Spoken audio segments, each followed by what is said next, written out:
Hi there, welcome to today's vlog. It's so great to be back. I'm feeling that I want to play this clunk of metal again. It's been so good. But I am a firm believer in practicing what I preach, and one of the things I'm constantly telling my students to do is to practice their major scales at crotchet 60, quarter note 60 if you're in the States. It's so important just to lock in, play them at quarter note, crotchet. I'm going to use American terms now, okay? Basically playing them 1 note per click, 2 notes per click, 3 notes per click, 4 notes per click. So in England that would be crotchets, quavers, quaver triplets and semiquavers. In the States you've got quarter note, eighth note triplets and 16th notes, and you just kind of work your way through it. It's something that I've called the scale primer.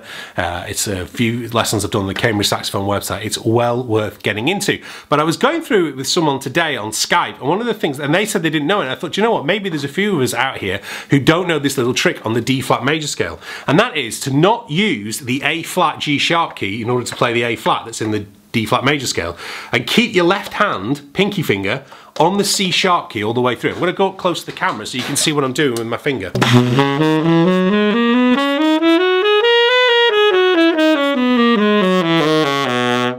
This finger never moves, it stays on the keys the whole way through the scale. Watch again.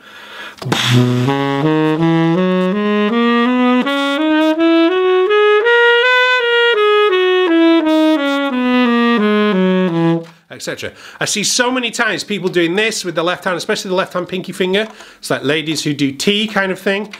You need to keep the hands nice and still and keep them locked, especially if you're right-handed. It seems to be a more prevalent problem with right-handed people. Of course, more of us are right-handed and left-hand people, because left-handed people tend to have a bit more control over their left hand than maybe they do with the right hand.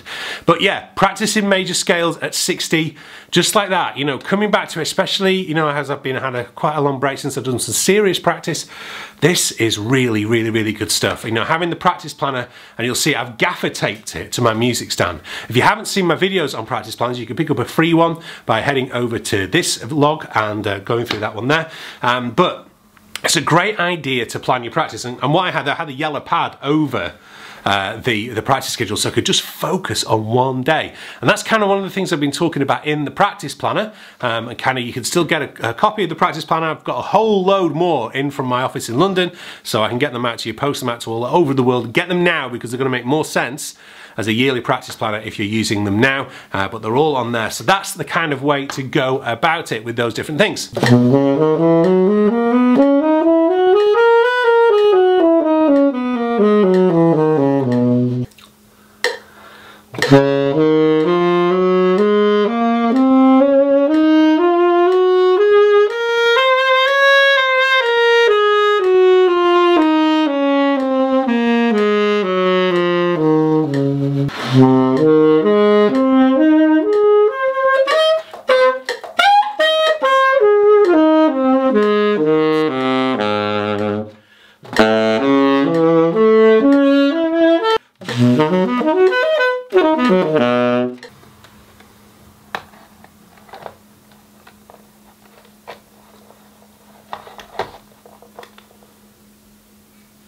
Slowly getting my pictures back up on the wall.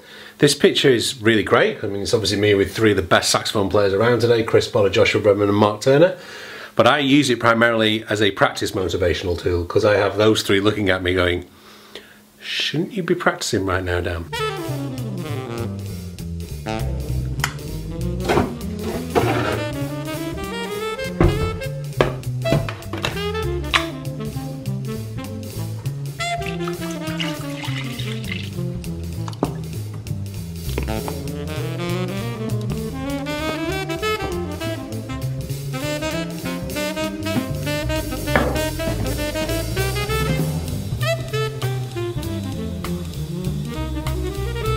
Would you like daddy porridge? Great way to start the day before football, isn't it?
My name has been John Forshaw. Thank you very much for coming out and supporting. Make sure you check out the Jazz Festival and everything.